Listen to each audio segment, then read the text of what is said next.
Bonjour et bienvenue pour cette conférence et visioconférence d'AST 74 qui s'organise dans le cadre des rencontres santé au travail. La prévention en action, c'est le thème national et ici on parlera davantage maintien de l'emploi. Nous devions avoir la présence de Serge Le Simple qui est président à la fois d'AST 74 et du réseau national Présence. Hélas, il ne peut être parmi nous. Je vais donc me tourner vers Benoît Dekerle, directeur d'AST 74, qui va nous donner la raison de cette absence et nous présenter un petit peu ce service de santé au travail AST 74. Je reste là, oui. Voilà. Bon, écoutez, bienvenue à toutes et à tous. Donc, Madame la députée, mes chers collègues, voilà, qui sont là autour de la table, ainsi que les salariés et les représentants des employeurs. Voilà, je vous demande d'excuser Serge Le Simple. Il a fait enregistrer une petite vidéo pour le National. Alors, vous noterez qu'il dit qu'il est à Annecy. Alors, vous allez dire, c'est pas vrai, il n'est pas à Annecy. Si, il est à Annecy, il a un petit problème de santé, rien de grave, je vous rassure, mais il doit s'occuper de ça, donc il ne peut pas être parmi nous aujourd'hui. Il ne voulait pas évoquer ça au National, mais on l'aura bien parmi nous au conseil d'administration de lundi après-midi.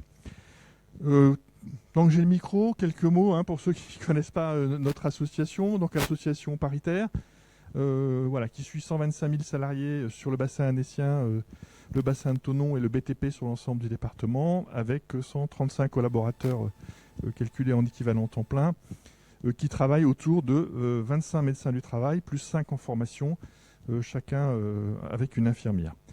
Qu'est-ce que je peux vous dire aussi très rapidement? Le Covid, le Covid qui est notre invité à chaque fois. On a pu, j'ai eu cette grande fierté, je pense qu'elle est partagée par mes collègues. Dès le confinement, on va dire en quelques heures, on a pu se redéployer parce que nous avions signé un accord avec les délégués syndicaux de télétravail qui nous permettait de mettre en œuvre le télétravail, et on avait aussi toute la structure informatique qui permettait de le faire. Donc en quelques jours, on a été capable sur 80% des salariés, donc les autres 20%, c'était essentiellement des gens qui étaient là pour garde d'enfants, donc on sait bien qu'on ne peut pas être arrêté pour garde d'enfants et travailler sérieusement. Très peu de salariés en chômage technique, quelques agents d'accueil, enfin des choses très particulières. Et on a pu réaliser 4193 exactement actions en milieu de travail, des conseils auprès des entreprises. Les médecins, la sacro-sainte visite, on en reparlera aussi aujourd'hui. Il y en a 4838 qui ont pu être faites en visio. Alors en visio, on va dire un petit peu en bricolage, parce qu'on n'était pas tout à fait équipés, mais avec voilà, les systèmes qu'ils avaient, ils ont pu en faire pour régler les situations d'urgence.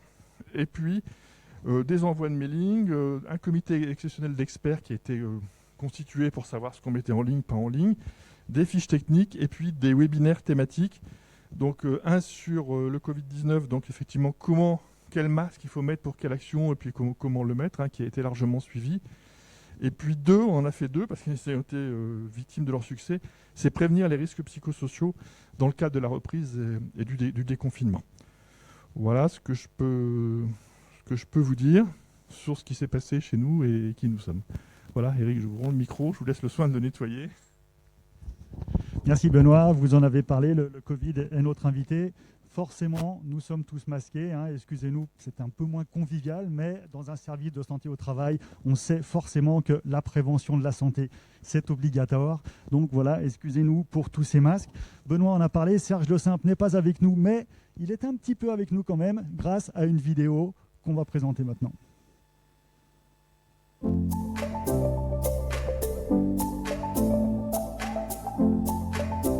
Bonjour à tous, je suis Serge Le Simple, président d'un service de santé au travail interentreprise en Haute-Savoie et de Présence, le réseau qui fédère les services au niveau national. Je ne suis malheureusement pas parmi vous aujourd'hui, car je suis justement mobilisé dans mon département, mais je suis heureux de pouvoir tout de même introduire, même à distance, la deuxième édition des rencontres santé-travail et d'accueillir, grâce à cette vidéo, tous ceux qui y participent. Soyez les bienvenus, que vous soyez à Paris ou comme moi sur le terrain.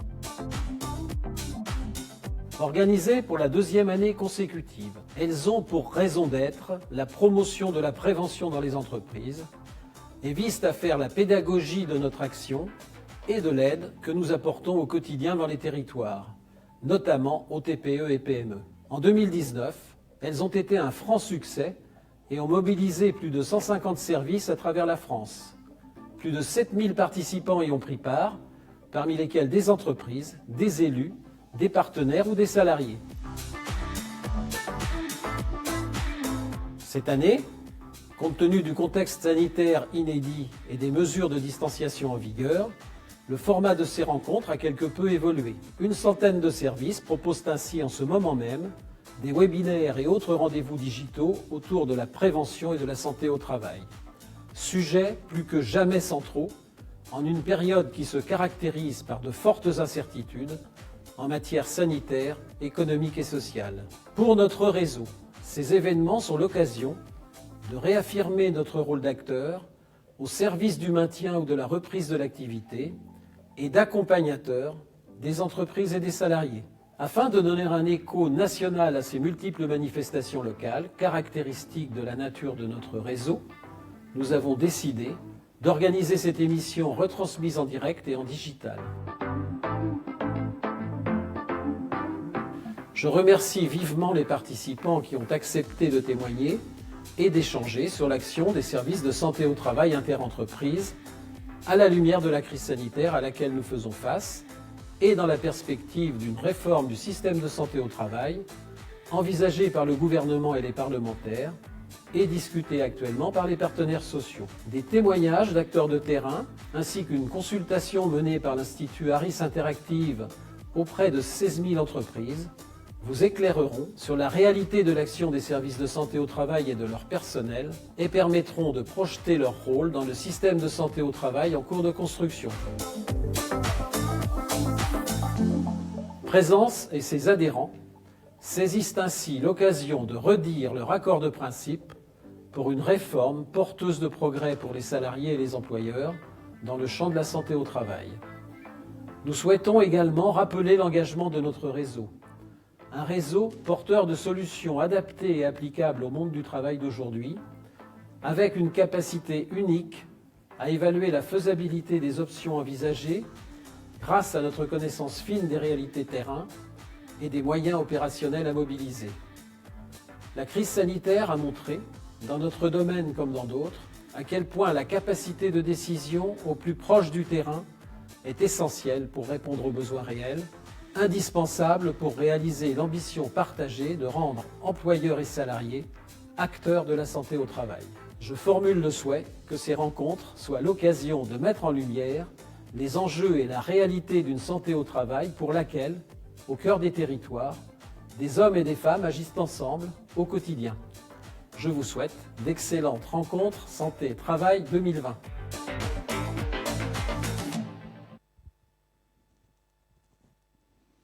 Merci Serge Le Simple, merci pour cette vidéo à distance.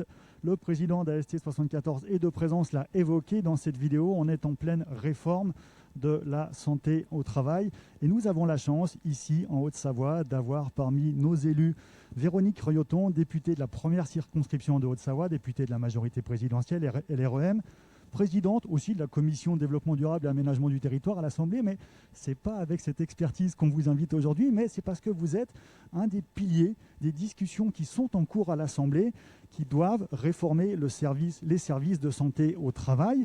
On est en plein dedans, les auditions se déroulent en ce moment à l'Assemblée nationale et on s'oriente vers une proposition de loi en 2021. Quels sont les grands enjeux, quels sont les grands axes de cette réforme, Véronique Reuilleauton ? Merci pour votre invitation. Alors effectivement, actuellement à l'Assemblée, on a le travail de cette proposition de loi.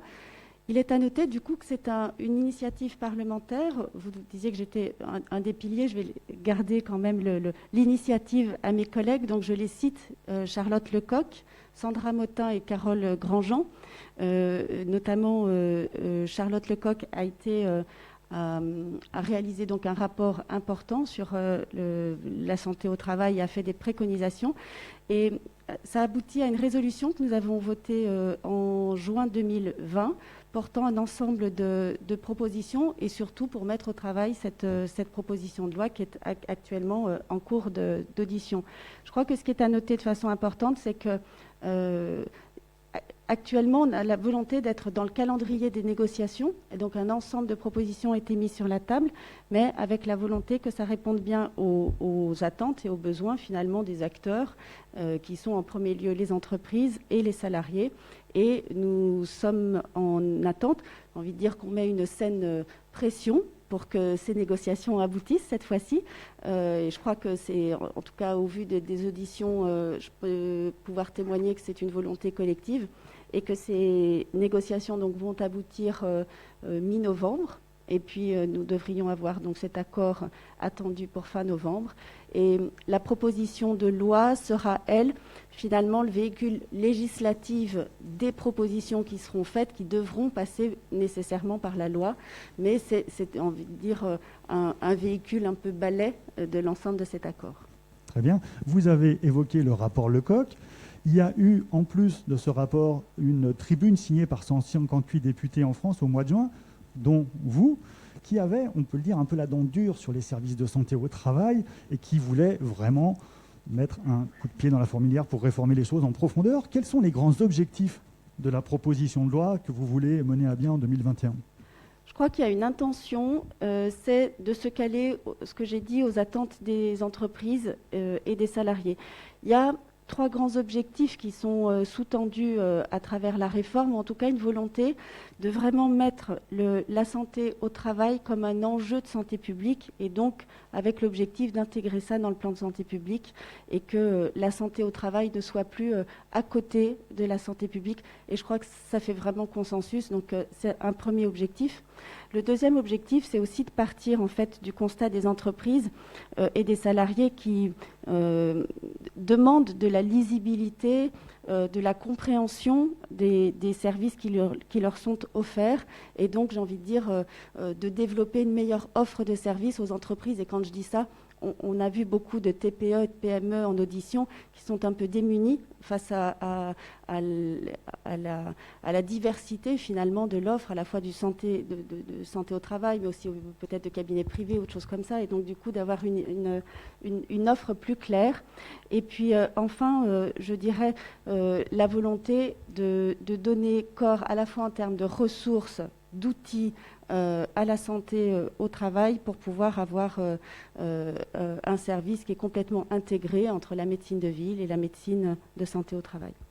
Quand on préparait un petit peu cette émission, vous me disiez aussi qu'un des axes de travail, c'était le maintien en emploi, qui est le thème central de notre journée. Comment vous envisagez les choses, vous, dans ces propositions-là, là-dessus ? Alors, dans les propositions, aujourd'hui, il y a surtout une attente que les propositions émanent des négociations qui sont là. Mais un constat, je crois, j'ai écouté avec attention les professionnels que vous êtes, mais il y a un consensus aussi pour dire que dans le maintien à l'emploi, qui se destine donc principalement au public plus vulnérable, que la prévention est un axe majeur, et donc d'arriver à identifier les difficultés en amont, donc de l'anticipation, et de rendre acteurs finalement plus fortement les salariés dans leur retour au travail. Donc il y a un ensemble de mesures qui pourraient aller dans ce sens-là, mais je vais laisser les négociations se faire. Mais en tout cas, il y a de fortes attentes sur l'anticipation et la prévention. Avec une vraie main tendue, on va dire, aux partenaires sociaux et aux services de santé au travail pour vous faire des propositions et faire avancer le texte, c'est ça ? Oui, c'est déjà le cas dans les auditions. On voit bien, il y a beaucoup d'humilité et de respect des négos qui sont en cours, mais une volonté de dire on veut aboutir. Je crois que cette proposition de loi, c'est donc évidemment une initiative, mais je crois qu'elle est attendue par l'ensemble du monde des salariés, des entreprises, dans une volonté de réforme. Donc je crois que chacun a la notion de la responsabilité d'aboutir et de faire des propositions. Et au vu des différents débats, je pense qu'on va aboutir à cette... on fait confiance aux partenaires pour aboutir à un accord. Très bien. Benoît Decker, le directeur d'AST, vous entendait et vous écoutez attentivement. Je suis sûr que Serge Le Simple, devant son écran parce que vous l'êtes aussi, et vous pouvez poser vos questions à l'ensemble de nos intervenants qui sont nombreux ici. Je vais zapper, excusez-moi, c'est pas très poli, l'ensemble de la présentation pour rattraper un petit peu le temps que nous avons pris pour évoquer ce sujet important de la réforme de la santé au travail qui est en cours. Pour rentrer directement dans les profondeurs du sujet, avec vous, Nadège Guidou, on en a parlé, on va parler maintien dans l'emploi. Nadège, vous êtes la cheville ouvrière de cette journée, vous êtes psychologue du travail à AST 74. Pourquoi avoir voulu faire du maintien en emploi le thème central d'aujourd'hui, et qu'est-ce qu'il y a derrière cette expression, de cette phrase de maintien en emploi? Oui, merci. Alors aujourd'hui, on est dans un contexte de vieillissement de la population, mais aussi de prévalence des maladies chroniques, ou encore également dans des questions autour du recul du départ de l'âge à la retraite. Et donc on comprend bien que dans ce contexte-là, le maintien dans l'emploi est une question de santé, bien sûr, mais c'est aussi une question de performance pour les entreprises. Et ce qu'on constate au quotidien, c'est qu'on ne s'intéresse au maintien dans l'emploi, malheureusement, souvent que pour les personnes qui sont en situation de handicap, qui sont victimes de maladies chroniques, ou alors lorsqu'elles sont en arrêt de travail. Et c'est un tort, puisque pour envisager de manière qualitative le maintien dans l'emploi, il est nécessaire de questionner ce maintien tout au long du parcours professionnel. Parce que ça peut concerner tout le monde, en fait. Bien sûr, ça concerne absolument tout le monde, d'autant plus que les conséquences de ces situations, quand elles ne sont pas traitées, et surtout le plus précocement possible, elles peuvent être irréversibles. Alors on pense notamment aux salariés qui peuvent voir leur santé atteinte de manière durable et qui peuvent perdre leurs emplois, mais on peut aussi parler des conséquences pour les entreprises qui vont voir partir un salarié, qui vont perdre des compétences, qui vont aussi peut-être être confrontés à des inaptitudes médicales. Et tout ça, ça coûte économiquement et ça ouvre aussi à des enjeux juridiques. Donc voilà, il y a vraiment des enjeux très importants autour de ce maintien dans l'emploi, et c'est pour ça aussi qu'on a voulu centrer notre soirée là-dessus. D'autant plus que l'on s'est rendu compte dans une étude qu'on a menée en 2018 que les représentations des employeurs sur cette question du maintien dans l'emploi pouvaient être erronées. Donc je vais donner la parole à ma collègue Julie Boucher qui est ergonome et qui avait participé à cette étude. Julie, effectivement, et vous êtes ergonome, vous avez participé à cette étude, et l'étude montrait que finalement, les employeurs qui avaient été confrontés à un cas de reclassement, un cas d'inaptitude ou de risque d'inaptitude, avaient bien compris la complexité du sujet, mais ceux qui n'y avaient pas encore été confrontés étaient finalement pleins d'idées reçues. Expliquez-nous un petit peu ça. Oui, effectivement, on a interrogé 8000 employeurs d'entreprises de moins de 50 salariés pour connaître les difficultés qu'ils ont rencontrées ou qu'ils pourraient rencontrer en cas de problème de maintien dans l'emploi d'un salarié.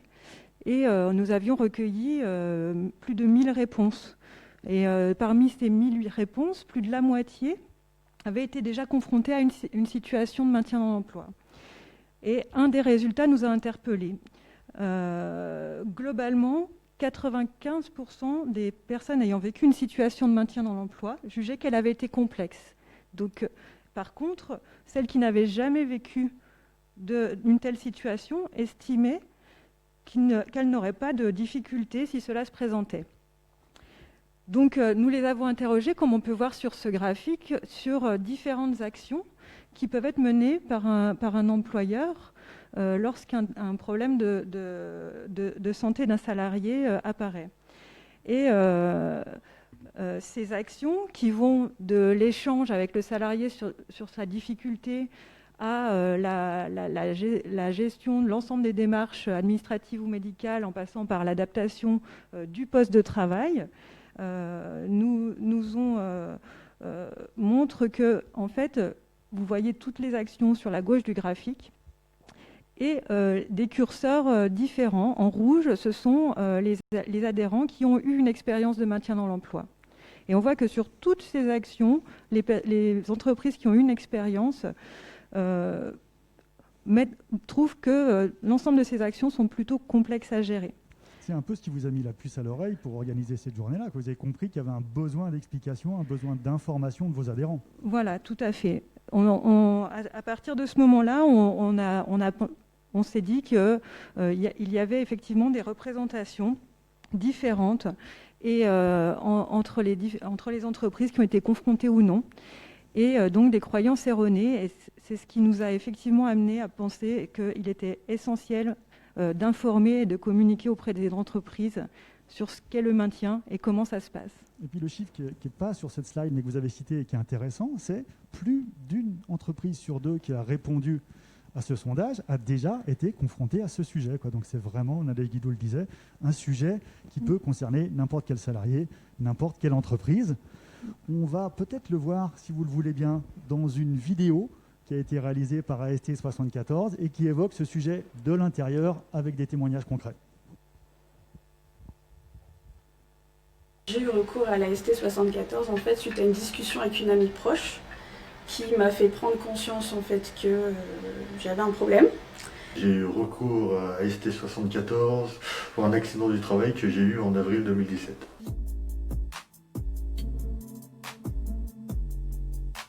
Le maintien en emploi peut concerner tous les travailleurs à un moment donné de leur parcours professionnel s'ils risquent de perdre leur emploi du fait d'un problème de santé, quelle qu'en soit la cause. On distingue le maintien dans l'emploi lorsque le maintien pourra se faire dans la même entreprise, soit sur le poste de travail habituel après un aménagement, soit après un reclassement interne sur un autre poste.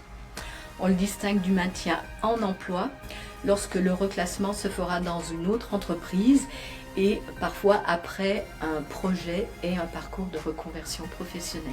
Alors j'étais en déplacement professionnel sur Annemasse pour la réception de plusieurs montées en chantier et j'ai eu une violente douleur au thorax et j'ai été hospitalisé suite au diagnostic d'un pneumothorax. Je dirais que globalement, il y a des signaux assez évidents, comme les accidents du travail, les arrêts maladie ou des comportements assez flagrants qu'on voit chez les salariés, comme des emportements ou des endormissements. Insomnie, crise d'angoisse, tremblement, perte d'appétit. Le problème de ces indicateurs-là, c'est que quand on les repère, c'est déjà trop tard en fait, puisqu'il y a déjà eu des atteintes de la santé et des atteintes sur la vie de l'entreprise. Dans 90% des situations, il y avait des signaux, qu'on pourrait dire des signaux faibles, qui étaient présents mais qui n'ont pas été repérés. Ça peut être par exemple une baisse de motivation, un repli sur soi, des erreurs, une baisse de productivité, un désintérêt pour le travail, une fatigue qui se répète, des douleurs aussi. Enfin, finalement, je dirais que c'est un peu tout ce qui vient marquer un changement par rapport à un état antérieur qui semblait satisfaisant. Ce qui est important, c'est vraiment d'agir précocement. Pour construire un projet de maintien en emploi, nous avons besoin de temps et de marge de manœuvre. Le premier pas peut être fait par le travailleur qui a le droit de demander une visite occasionnelle quand il en ressent le besoin, s'il a une difficulté au travail. C'est entièrement gratuit pour lui et son employeur doit lui en faire connaître cette possibilité. Donc mon amie qui a appelé, donc elle est tombée sur la secrétaire donc à Chabano et tout de suite j'ai été convoquée en fait dans les 2 jours j'avais un rendez-vous et voilà, c'est passé comme ça. Ça peut également être le médecin conseil si un arrêt maladie survient qui se prolonge notamment au-delà de 3 mois. Il va orienter en visite de pré-reprise vers le médecin du travail. C'est à l'origine une obligation, vu que j'ai passé plus de 6 mois en arrêt de travail, j'ai été obligé de faire ce qu'ils appellent la visite de reprise. Ce peut être également l'employeur lorsqu'il est inquiet des difficultés de son salarié. Il répond dans cette démarche à son devoir de santé et sécurité au travail. Le service de santé au travail est conseiller des travailleurs et des employeurs.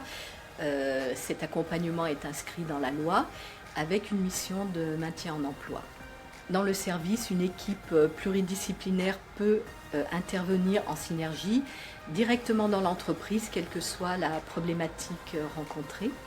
Et selon chaque situation, c'est le médecin du travail qui coordonne l'intervention de un ou plusieurs intervenants en prévention des risques professionnels.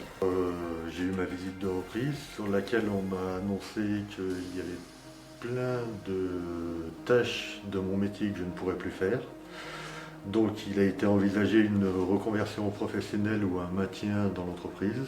ST74 nous a orientés vers un organisme qui s'appelle la SAMET et qui nous a aidés à élaborer avec la CPAM de Savoie un contrat de rééducation professionnelle en entreprise. L'objectif, c'était de faire changer Laurent de métier et de l'accompagner dans ses nouvelles fonctions. J'ai rencontré ce monsieur en visite de pré-reprise et nous avons vite convenu qu'il ne pourrait pas réintégrer son emploi, son poste de travail. Et fort de la volonté de l'engagement autant de l'employeur que de monsieur Brusorio, j'ai pu les orienter vers un tiers institutionnel externe, Cap Emploi Maintien, pour monter un dossier avec contrat de rééducation professionnelle en entreprise. J'ai eu un premier rendez-vous donc, avec le médecin du travail, lors duquel on a évoqué les symptômes, on a évoqué un peu mon ressenti. Et il m'a dit voilà, il va y avoir deux options, soit un maintien dans l'emploi, soit éventuellement une inaptitude. C'était un mot que je ne voulais pas entendre. Donc en fait, il m'a donné rendez-vous avec la psychologue du travail pour justement évaluer si c'était nécessaire ou pas et me faire accepter un peu mieux les choses. Le fait d'avoir l'appui de la psychologue, du médecin, de l'assistante sociale, j'avais vraiment toutes les cartes en main pour prendre les bonnes décisions, faire les bons choix. J'ai reçu madame dans le cadre d'un accompagnement individuel. Le travail, c'est d'abord de faire en sorte de libérer le plus possible la parole sur le travail. Ça veut dire concrètement, tous les jours, au travail, comment ça se passe pour eux. Ensuite, au travers des accompagnements, on se demande quels sont les liens entre ces caractéristiques de la situation de travail et la santé. Et enfin, le dernier enjeu, me semble-t-il, dans ces accompagnements, ça va être de remettre en mouvement la personne, développer les capacités d'action. Et dans ce cadre-là, souvent, on peut avoir besoin de faire appel à nos collègues assistantes sociales. Moi, j'ai été interpellée par le médecin du travail. Je me mets en lien avec madame, à la demande du médecin, qui m'a expliqué effectivement dans quelle situation professionnelle elle se trouvait. Et de ma place, j'ai pu écouter madame. Moi, mon travail consiste à l'accompagner, la conseiller éventuellement, et puis la mettre en lien avec des partenaires, des dispositifs, petit à petit de l'amener à construire et à finaliser son projet professionnel, tout en tenant compte de tous les impacts familiaux, financiers, sociaux et émotionnels. L'objectif de l'ergonome, c'est d'adapter le travail à l'homme, et pas l'inverse. Donc en fait, pour ça, on accompagne, on conseille les entreprises, et on passe par des étapes d'analyse du travail, on formule des préconisations, donc on met ensuite en discussion dans l'entreprise pour aboutir à des transformations pérennes. Nous sommes 4 ergonomes, on intervient toujours en accord avec le médecin du travail, et on peut intervenir dans différents contextes. Lorsqu'un salarié a un problème de santé, on peut aussi intervenir lorsqu'un poste pose des difficultés à plusieurs salariés. On peut aussi intervenir lors d'un projet d'aménagement, c'est-à-dire pas de problème de santé, mais on anticipe et on essaye d'aménager pour justement que le travail ne génère pas de problème. Eh bien, chaque cas est unique et AST74 s'adapte en fonction de chaque situation. Il ne faut pas hésiter à parler ou, si on repère un collègue qui ne va pas bien, à faire la démarche pour lui. Si mon ami ne l'avait pas fait, je pense que je serais encore là-bas, donc voilà. Pour moi, ce qui est important, c'est que les gens soient d'accord, qu'ils soient volontaires, qu'ils aient envie de venir. Ils ne sont pas forcément prêts, mais qu'ils soient d'accord. C'est une remise en question, un apprentissage et ça demande beaucoup de volonté et de travail. Ce qui est essentiel, c'est de centrer les échanges et l'analyse sur le travail et les conséquences du travail et pas sur la personne. Il y a eu vraiment une volonté commune entre CDE et Laurent Brusorio pour mener à bien cette reconversion professionnelle. Et je crois que c'est l'élément essentiel. il faut vraiment que les managers soient vigilants et se demandent si réellement les salariés ont la possibilité de parler de ce qui est difficile, de ce qui est compliqué. C'est un partenariat entre le médecin du travail, l'employeur, le salarié et tous nos partenaires. J'étais pas forcément un problème, les personnes avec qui je travaillais non plus, mais que c'était la situation et tous les éléments ensemble qui faisaient que ça ne matchait plus. AST 74 accompagne chaque année plusieurs centaines de salariés et employeurs dans une situation de maintien en emploi. Les solutions existent. En parler, c'est déjà agir. En parler, c'est déjà agir, nous dit la vidéo. On a vu dans cette vidéo intervenir un ergonome, une assistante sociale, un médecin du travail, une psychologue du travail. Il y a des intervenants multiples sur cette question, mais contactez-nous. Et là, je me tourne vers vous, docteur Delphine Olagnon. Je ne vois plus, je suis un peu perdu. Contactez-nous. Qui peut vous contacter et comment? Quelle est déjà la porte d'entrée et quelle est la procédure un peu quand on veut contacter AST? On parlera pluridisciplinarité après. Comment on entre? Est-ce que le salarié peut vous contacter? Est-ce que l'employeur peut vous contacter? Comment ça se passe concrètement si un cas se présente ou se dessine dans une entreprise? Alors, évidemment, l'accès aux services de santé au travail est en fait... Là, vous avez coupé. Allez-y. Donc, je disais que l'accès aux services de santé au travail est ouvert et libre aux employeurs et aux salariés. Donc, un salarié peut nous appeler pour demander un rendez-vous, soit quand il est en arrêt de travail, soit quand il est au travail. Et un employeur peut nous demander également un rendez-vous pour son salarié qui lui semble être en difficulté.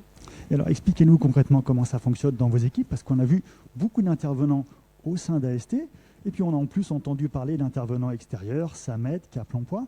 Concrètement, vous êtes des équipes pluridisciplinaires, et quel est l'intérêt de cette pluridisciplinarité? Comment est-ce qu'elle s'articule chez vous? Alors effectivement, depuis un peu moins de 10 ans, depuis 2011, les services de santé au travail fonctionnent autour d'équipes pluridisciplinaires. Auparavant, les médecins travaillaient en autonomie. Ils sont maintenant accompagnés de différentes compétences. Certaines sont représentées ici, donc des psychologues, des ergonomes, des ingénieurs, des assistantes sociales, des infirmières, des assistantes techniques, etc. Et toutes ces personnes-là travaillent avec le médecin du travail pour aller justement identifier les risques dans les entreprises, aller faire des études de poste et permettre comme ça de proposer aux employeurs des aménagements, des améliorations des conditions de travail dans les entreprises.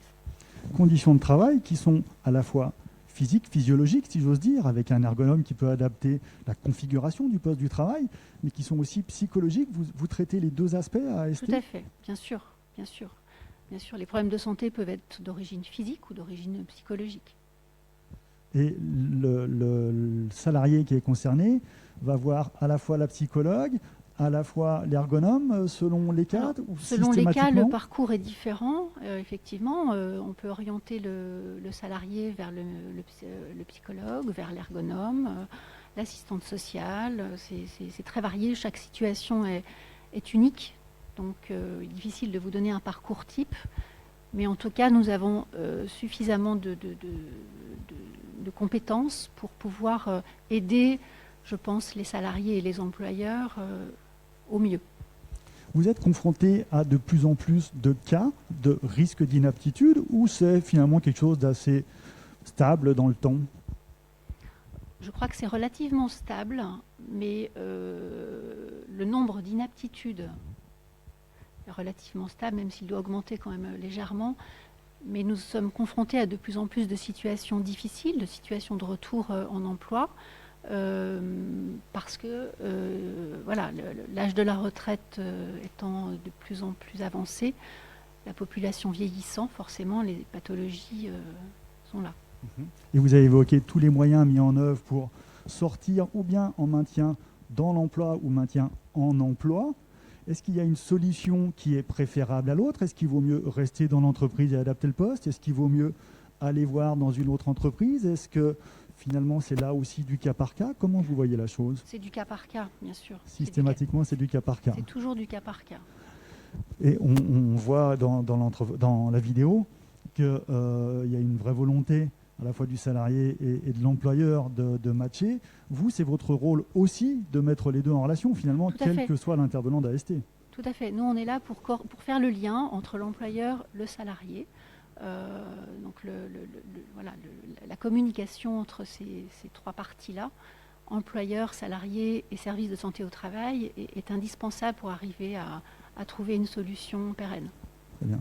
Pour ça, ça veut dire qu'il faut analyser bien en amont la situation, bien préparer la chose. Et je crois, Nadège Guidou, qu'il y a une deuxième vidéo qui va nous être présentée sur un cas concret qui explique la nécessité de s'y prendre le plus tôt possible.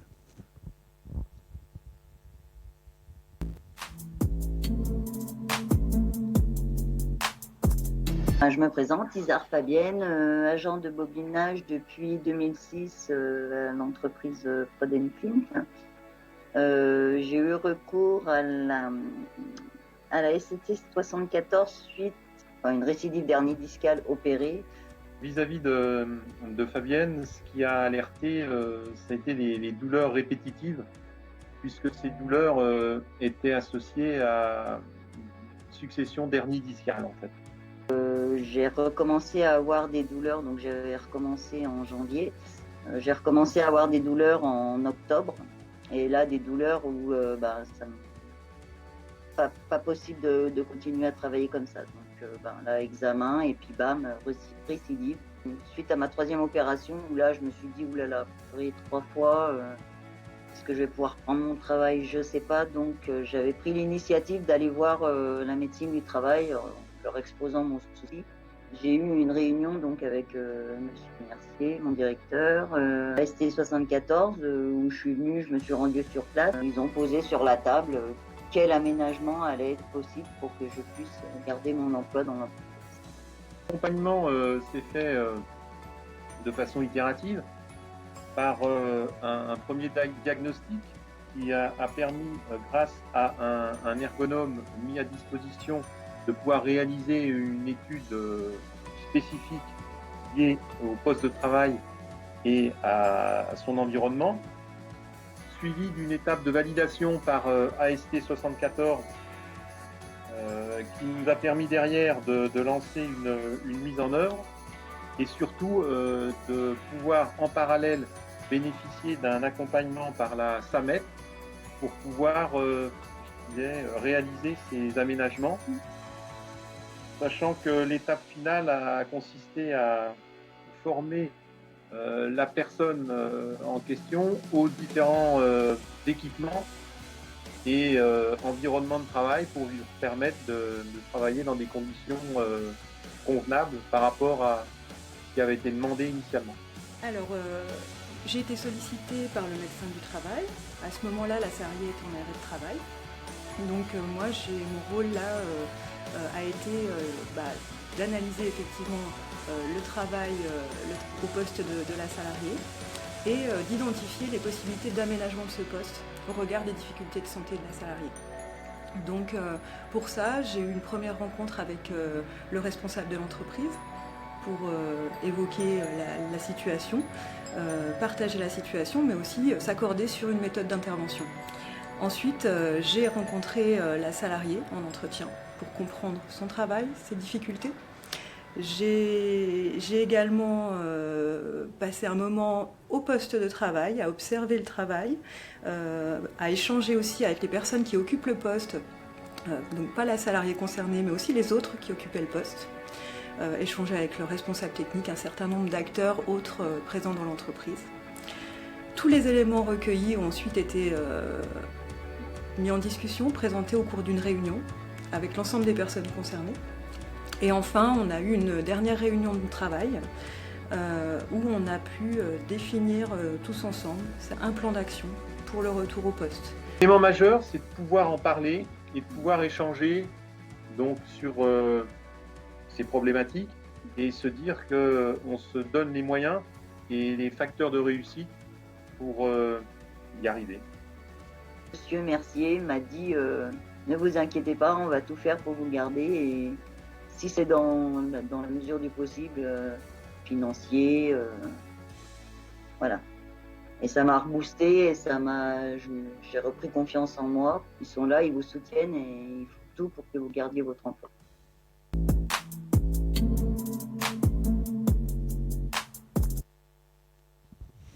Julie Bouchet, je me retourne vers vous parce que vous êtes ergonome et que vous intervenez dans la vidéo. On voit l'intérêt et l'importance qu'il y a de mobiliser à la fois le salarié, à la fois l'employeur et les différents services, médecins du travail, mais aussi ergonomes. Comment vous fonctionnez au quotidien au sein de ce service? Et puis, question subsidiaire, on se dit, mais mobiliser tout ce monde, ça doit prendre du temps. Et combien ça coûte pour l'entreprise? Est-ce que c'est dans la cotisation et comment ça se passe? Donc oui, ce qui est important, c'est que effectivement tout le monde, tous les acteurs se réunissent et avancent en même temps autour de la situation du salarié et échangent et avancent pour trouver des solutions.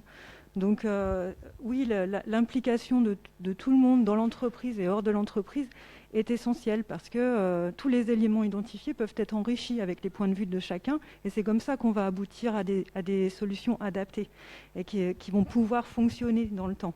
Donc oui, l'implication est essentielle. On a parlé aussi à un moment de la SAMET. Peut-être que vous pouvez expliquer ce qu'est la SAMET pour ceux qui nous regardent. Donc le SAMET, c'est un service d'appui effectivement pour les personnes qui sont reconnues travailleurs handicapés et du coup des personnes effectivement peuvent intervenir et font le lien en tout cas entre l'entreprise, la GFIP, un organisme national pour le financement, notamment pour le financement de certaines aides pour les entreprises, pour permettre effectivement le maintien au poste des salariés. Donc service interne, service externe. Oui. On voit là un employeur qui témoigne d'une extraordinaire bonne volonté pour garder sa salariée et adapter son poste de travail. Au quotidien, c'est le cas le plus fréquent des cas que vous rencontrez quand il y a des difficultés ou pas? On peut se le dire, on est entre nous, personne ne nous regarde. Donc, alors, la volonté de l'employeur, elle est aussi essentielle. La volonté du salarié comme de l'employeur. Non, je pense que parfois, il y a des réticences, effectivement. Alors, c'est vrai que nous, en tant qu'ergonomes, quand on arrive, souvent, on craint d'avoir une dépense financière importante pour aménager les postes, pour transformer les situations. On se dit, ils vont nous transformer toute l'entreprise. Dans la réalité, on avance avec eux et on s'adapte et on trouve un compromis avec les employeurs, les salariés, et voilà, qui tient compte effectivement de la santé, de la situation économique de l'entreprise, voilà, des contraintes de production, etc. D'accord. Je prends mon petit, excusez-moi. On a vu tout à l'heure le témoignage d'une entreprise qui s'appelait CDE, et qui insiste beaucoup sur la précocité d'intervenir en amont et sur la nécessité d'intervenir en amont. Comment ça se passe au niveau d'AST pour la détection de ces besoins? J'aime me tourner vers Dominique Dumotier. Vous êtes infirmière en santé au travail et un de vos rôles, justement, est le plus en amont possible d'aller détecter les problèmes et de voir comment on peut les résoudre.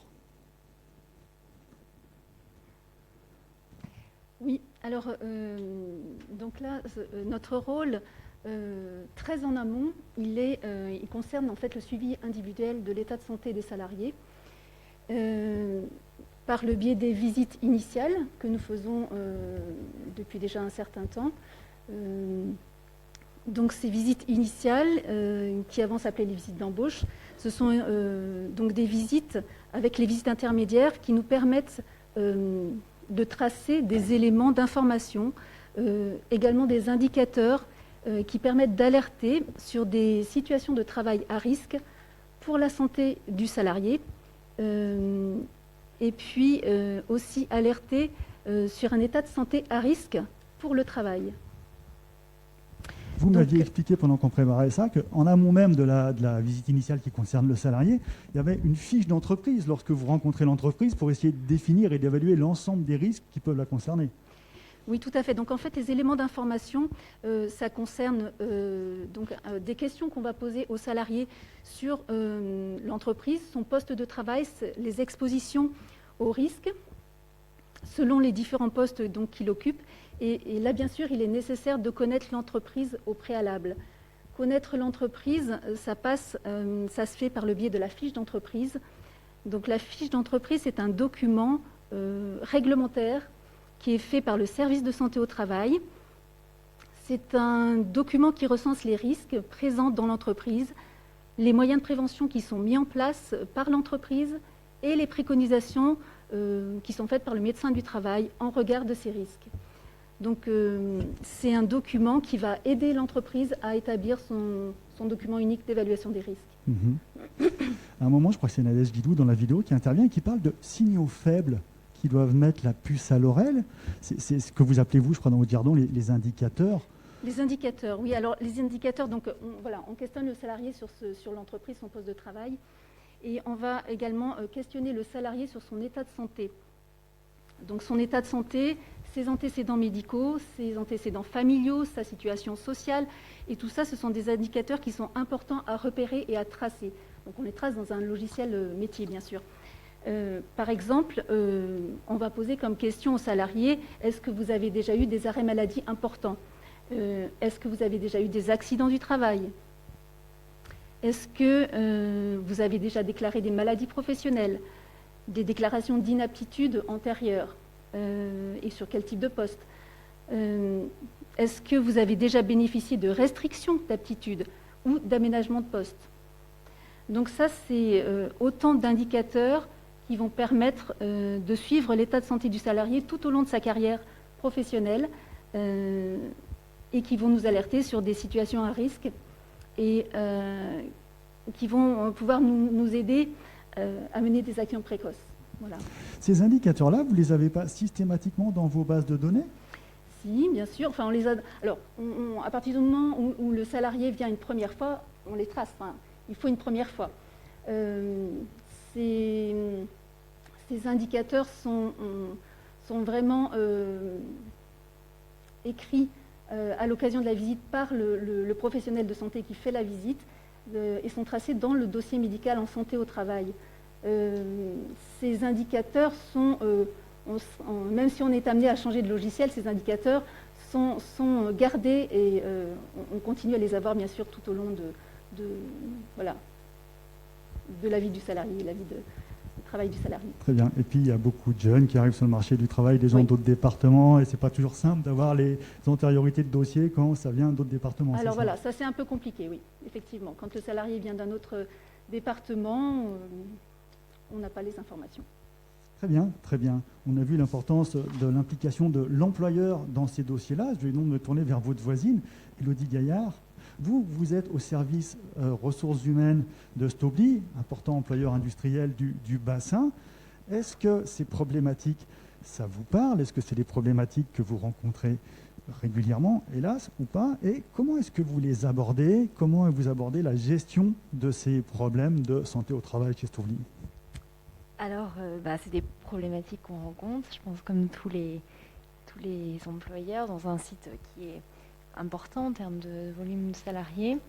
Comment on travaille avec les différents partenaires. Donc on a des infirmières sur le site avec lesquelles on travaille pour le maintien dans l'emploi. On travaille aussi avec notre médecin du travail, donc de l'AST 74, qui a des présences sur le site, qui nous accompagne aussi pour réaliser des études de poste. Donc on est amené à travailler régulièrement avec lui et puis plus ponctuellement avec l'ensemble des acteurs présents à l'AST 74 selon les problématiques qu'on a citées. Et quand il n'est pas possible de maintenir le salarié dans son poste, comment vous abordez ce sujet? Comment vous abordez cette problématique? Est-ce que vous vous tournez vers AST? Est-ce qu'il y a d'autres solutions? Comment vous faites?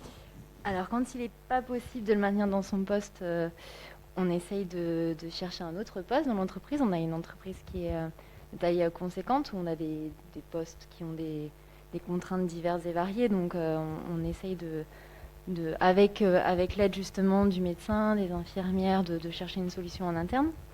On est aussi accompagné aussi par Cap Emploi Samet pour trouver d'autres d'autres solutions dans le cas de travailleurs en situation de handicap. Voilà, on travaille avec l'ensemble des partenaires pour trouver des solutions. Combien de postes, rappelez-nous, chez Stobli? Alors chez Stobli, on est sur 1450 salariés en CDI, voilà, sur le site de Faverges. Donc il y a quand même possibilité plus facilement que dans une PME de reclasser le salarié, y compris dans un poste différent. Exactement. D'accord. Et petite question, je la posais à Julie Bouchès tout à l'heure, mais finalement vous êtes bien plus qualifiée qu'elle pour répondre. Combien ça coûte à l'employeur quand il faut s'appuyer sur AST pour développer l'ensemble de ses services de conseil, d'orientation, etc. Je ne vais pas vous dire combien ça coûte, mais enfin, faut pas forcément l'entendre comme un coût direct comme ça financier, et plutôt l'imaginer comme ça aussi un investissement, et c'est aussi ce qui nous permet de maintenir nos salariés dans l'emploi. Donc voilà, faut pas l'imaginer comme seulement une ligne comptable. Je ne parlais pas forcément d'aménager les postes ou les choses comme ça, mais simplement les prestations de conseil, elles sont comprises dans la cotisation annuelle ou ça intervient en sus? Elles sont comprises dans notre cotisation annuelle. D'accord. Donc ça, c'est quand même important de le dire aux entreprises. Ça ne va pas vous rajouter un surcoût de faire appel au service d'AST 74 pour vous conseiller, pour vous accompagner, pour accompagner aussi vos salariés. Merci Élodie Gaillard. On a parlé beaucoup de l'importance de l'action précoce. On a parlé beaucoup du rôle du salarié et du rôle de l'employeur. En fait, finalement, c'est un engagement de toutes les parties, le service de santé en travail, le salarié et l'employeur. Et Corinne Berthet, vous qui intervenez, docteur Corinne Berthet, dans ce film, dans ces films, c'est un point que vous voulez souligner. Pour que ça marche vraiment, il faut que l'ensemble des parties prenantes soient impliqués, volontaires et cherchent vraiment une solution. Oui, tout à fait. Dans l'exemple de l'entreprise CDE, on voit l'engagement fort à la fois du président de l'entreprise et du salarié. Sans leur volonté commune, le maintien dans l'emploi n'aurait pas pu aboutir. Nous avons, lors d'une réunion en entreprise, et après avoir reçu le monsieur en visite de pré-reprise, nous avons fait le lien entre sa nouvelle capacité de travail qui avait changé et les contraintes de son poste de travail, et nous avons pu conclure à une inadéquation très importante. Donc ce monsieur se retrouvait dans une situation d'inaptitude à son poste de travail. À partir de là, il fallait prendre une décision. L'employeur ne voulait pas se séparer de son salarié, qui était quelqu'un de performant, de sûr, et qui rendait de bons et loyaux services depuis plusieurs années. Le salarié a formulé également le souhait de s'adapter et de rester dans l'entreprise à laquelle il tenait. L'employeur avait une idée, il souhaitait déléguer des missions et ouvrir un poste de chargé d'affaires. Donc pour information, ce monsieur était au départ technicien et faisait de l'installation d'appareils de courant faible dans le bâtiment. Donc il installait des digicodes, des appareils de ce type. Il utilisait une boîte à outils, un perforateur ou une perceuse, et ne pouvait plus continuer cette mission.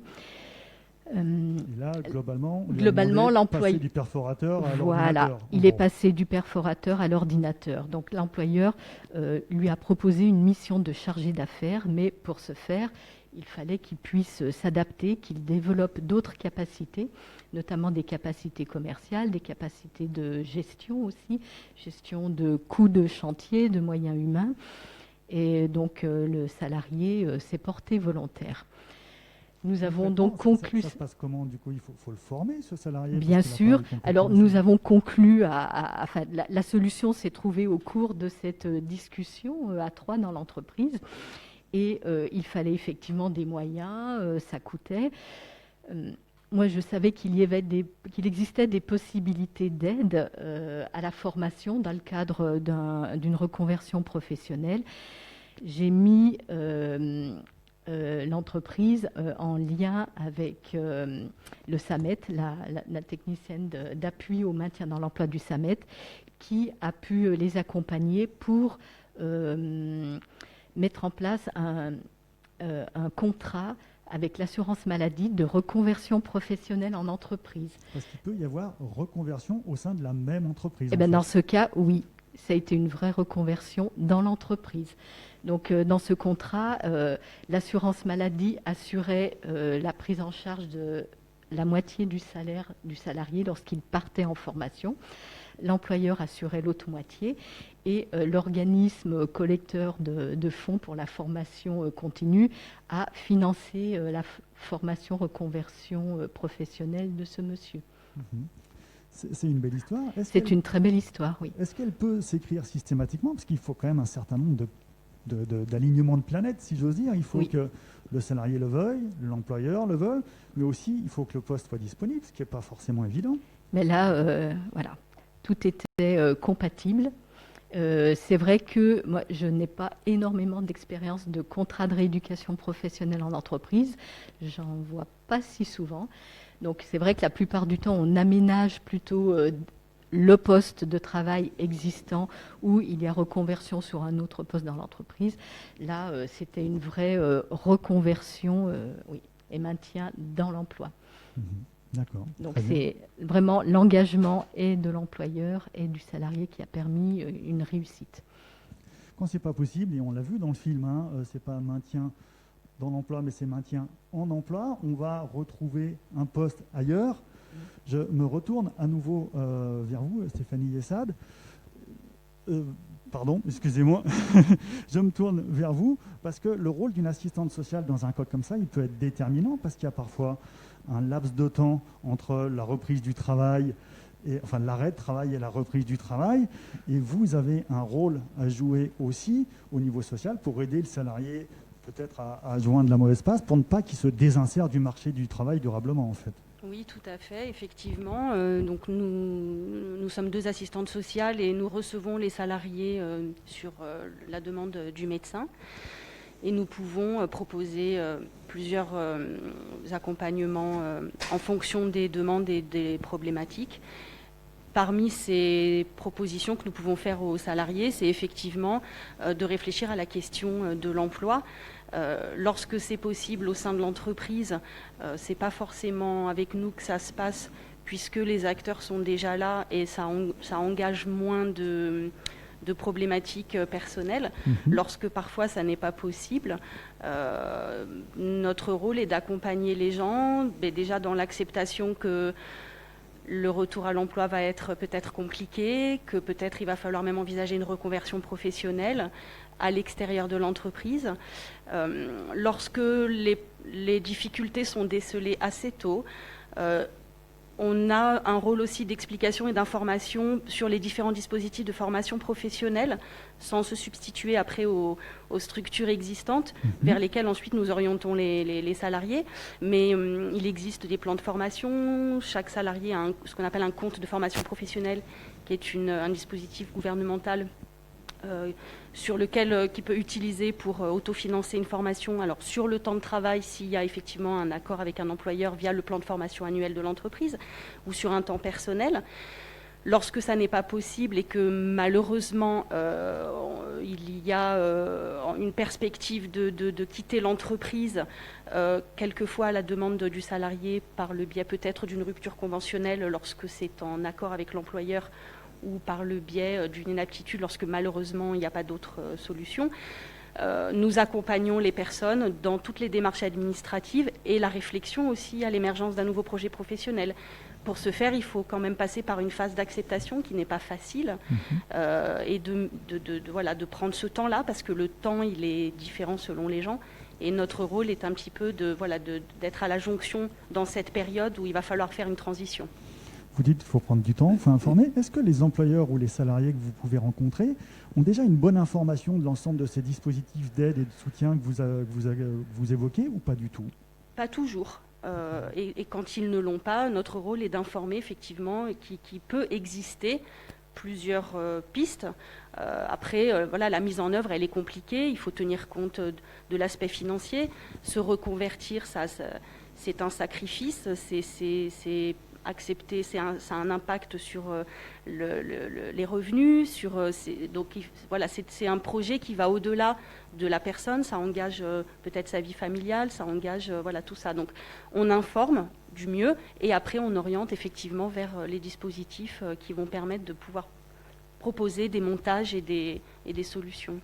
Vous dites que c'est parfois un sacrifice financier. Est-ce que vous avez une enveloppe, une cagnotte pour aider les salariés directement ou est-ce que vous renvoyez vers des services sociaux plus adaptés? On renvoie effectivement vers les structures ou les dispositifs qui peuvent accompagner sur les montages lorsque c'est possible, mais nous n'avons pas ça en interne. Donc inutile de vous harceler au téléphone pour essayer d'obtenir quelque chose. Nous n'aurons rien. Non. Très bien, très bien. Je me tourne vers votre voisin. Monsieur Marquez, représentant de FO, Julien Marquez, syndicaliste FO à la FNAC, mais aussi très investi au sein de l'Union départementale FO et administrateur pour le compte de FO d'AST 74. Comment vous recevez l'ensemble de ces présentations-là? Et puis vous, en tant que représentant des salariés, vous devez être aussi beaucoup sollicité sur ces problématiques. Ce que vous avez entendu ce soir correspond aux réalités que vous vivez en tant que syndicaliste? Alors, en écoutant les interventions précédentes, finalement, je me rends compte qu'on est dans la droite ligne de ce qui se fait en matière de maintien dans l'emploi.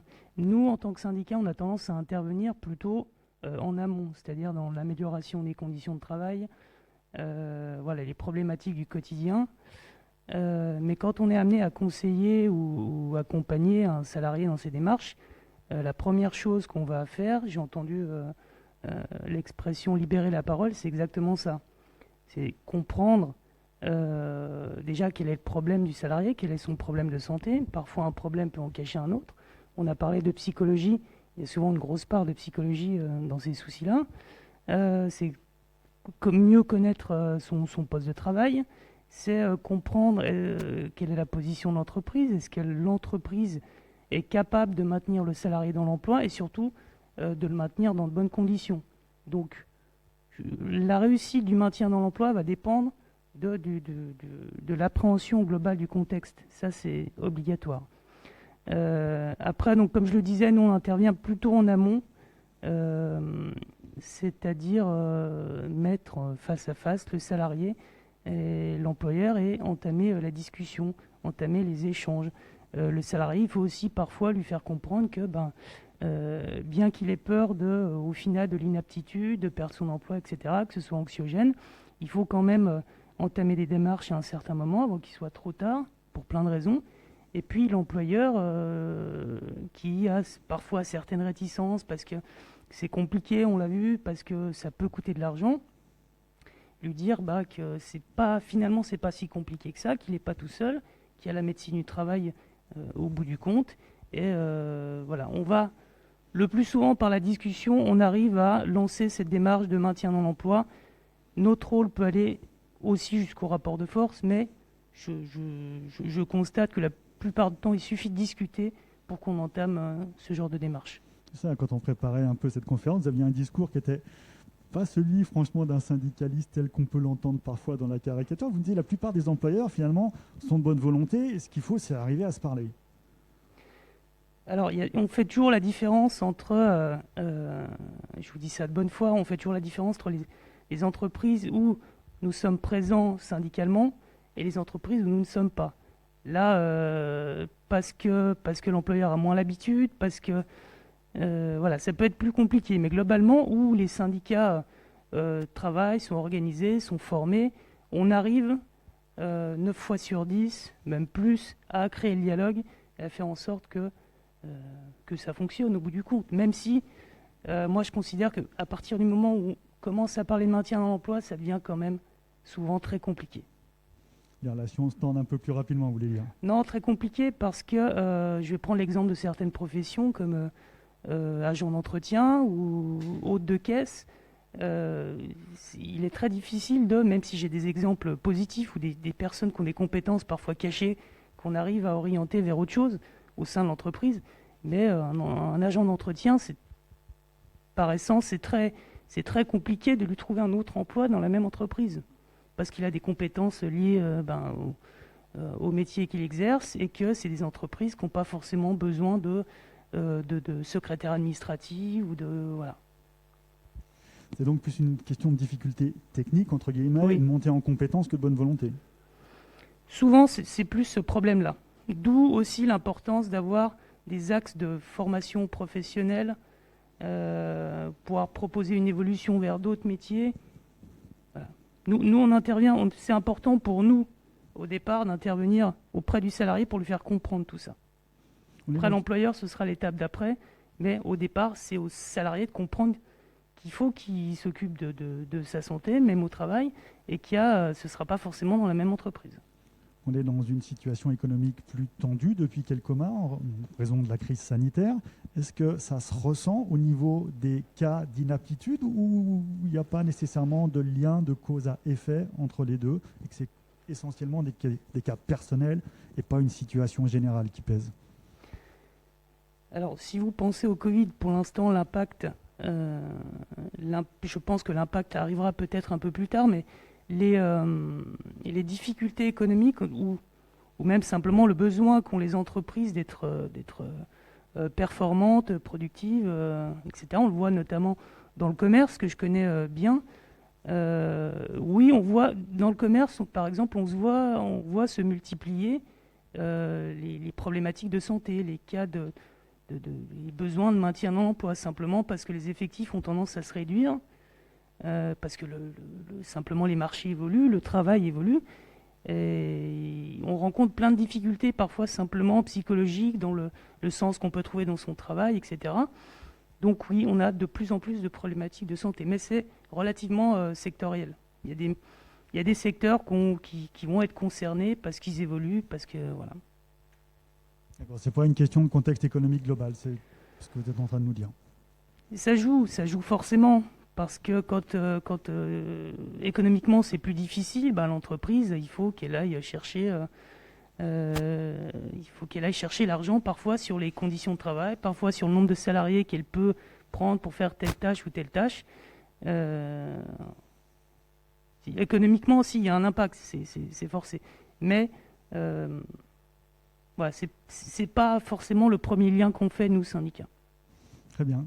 Merci Julien Marquez pour toutes ces explications. On voit l'importance de mettre autour de la table l'ensemble des acteurs, que ce soit employeurs, que ce soit salariés, que ce soit représentants des salariés aussi, sachant que vous, en tant que syndicat, vous avez aussi un avis, en tout cas au CSE, à donner sur les cas d'inaptitude, qui est un avis purement consultatif, mais qui est un avis quand même.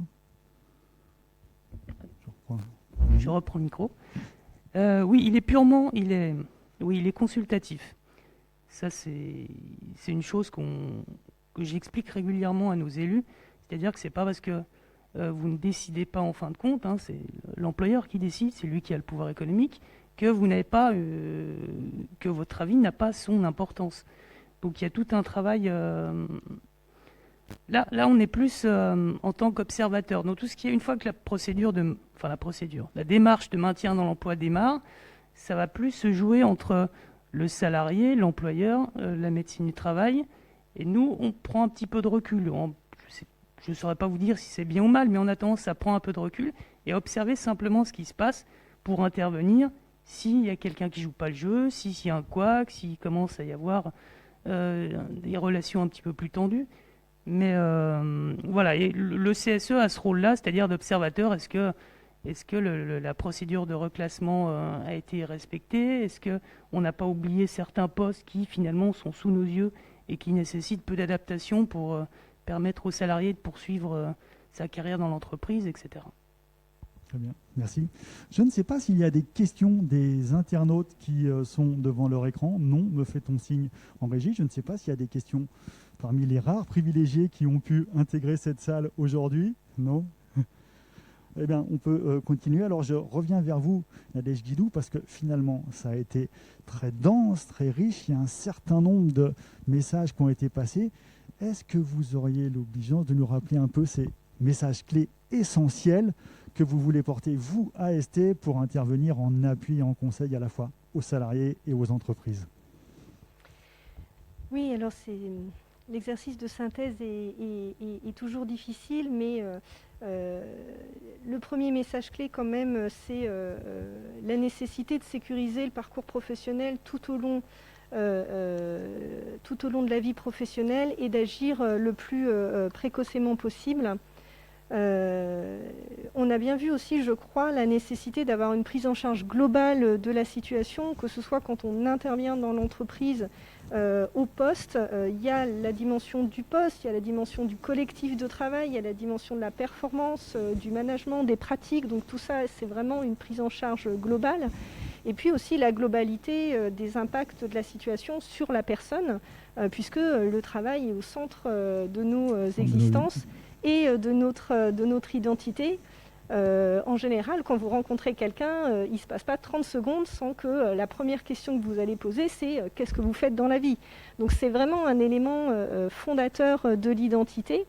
Et donc quand on touche le travail, on touche beaucoup de choses, et donc la globalité de la prise en charge est vraiment, vraiment importante.